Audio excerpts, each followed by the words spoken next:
vertices, edges and faces.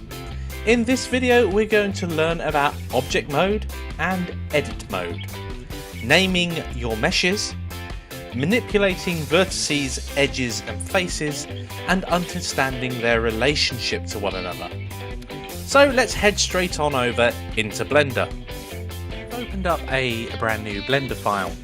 The first thing I'm going to do is just move that cube up a little. So we're going to be working with this cube, so I'm just wanting to make sure it's above this plane here. Okay, so object mode and edit mode. What's the deal there? Well, this cube is an object. So is this camera, and so is this lamp. If we have a look on the right hand side here, I'm just going to expand the outliner. So this editor here is called the outliner, and it lists here the objects in our world. Now if we have a look at the cube, we see it has this triangle next to it, and that triangle means that this cube is a mesh. Now currently the lamp is selected. If we go down to the 3D header bar and click on object mode, we can see there's nothing else to do. However, if we select the cube either in the outliner or on the 3D editor itself, we then get some more options. At the moment we only want edit mode. If we click on edit mode, it goes into that mesh and enables us to edit it. Finally, you can toggle between edit mode and object mode using the tab key. With only 3 objects in our world at the moment, it's quite easy to distinguish them from one another. However, as you build more and more complex meshes, you'll want to name them to make sure you can find them again, select them and manipulate them. So if we have a look on the right hand side, we can see that our mesh is called cube. That's an accurate description as what it is on the screen. You can also see the name of that mesh if I enable the properties pane in the 3D editor or press the N key. Midway down on here, here we go, under the item drop down, as you see it says cube. So you can either change the name here in the outliner or in the properties pane of the 3D editor itself. So if we change that one here to cube 1, we can see it changes into places. I couldn't think of a better name for it. So that's how you name your meshes. Let's go and edit that cube and make it into something else. So I'm just going to do a bit of tidying up because I'm quite lacking space here. Right, let's zoom into this cube so we can have a closer look. So on the 3D header bar, you have 3 buttons next to one another: vertex select, edge select and face select. Now when vertex select is selected, we're able to select each one of these vertices individually. The same is true when edge select is. We can select all the edges, and finally faces, you've guessed it, you can select faces. Now the really cool thing about this is if I select a face like this one on top and then click edge select, it changes now to selecting all of the edges that made up that face.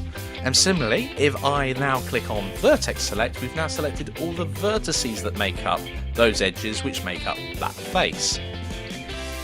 Now we can start manipulating our model. So how do we do that? Well, over here on the left hand side we have some options. Translate, and if we hover over, I'm just going to escape out of that. With translate, if we hover over it, you can see it's got the shortcut G. Rotate has the shortcut R. Scale has the shortcut S, etc. So if you ever want to know what a shortcut key is and it's not apparent straight away, if you hover over any of these buttons, if there is a shortcut, you can see what it is. So now if I press G, I can move all of those vertices up and down, or indeed we're moving that face at the same time, it's the same thing.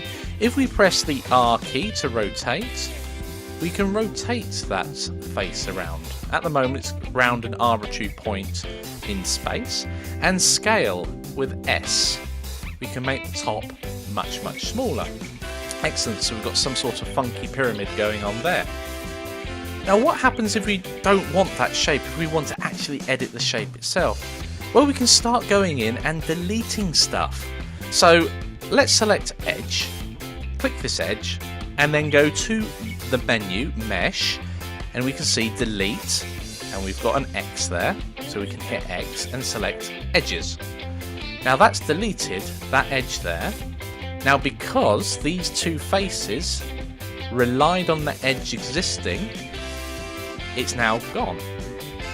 So with this we could make a brand new shape. Let's delete this vertex down here. I'm going to press X and delete the vertices. Now I'm going to join up this vertex here and this one here by holding down Shift while selecting. I'm going to go to Mesh, Edges, Make Edge or Face, and it's got the shortcut key F. So that has made an edge there. If I now highlight these two vertices and press F, it will make an edge there, and if I highlight these two and press F, but there's no faces left. Well, we can simply select the third. Remember, a face must exist of at least 3 vertices and 3 edges, and press F. It actually fills that space in with a face. And we'll do it there, and we'll do it here as well. So there we go, we've filled in all of those. Oh no, we haven't, we've forgotten the bottom. There we go, so we've now got a completely solid and new shape from our cube. It's challenge time! I'd like you to create a wedge. So starting with a cube, create a wedge. Make sure you name your mesh, wedge, and finally it should look something like that. Variations on the theme are accepted.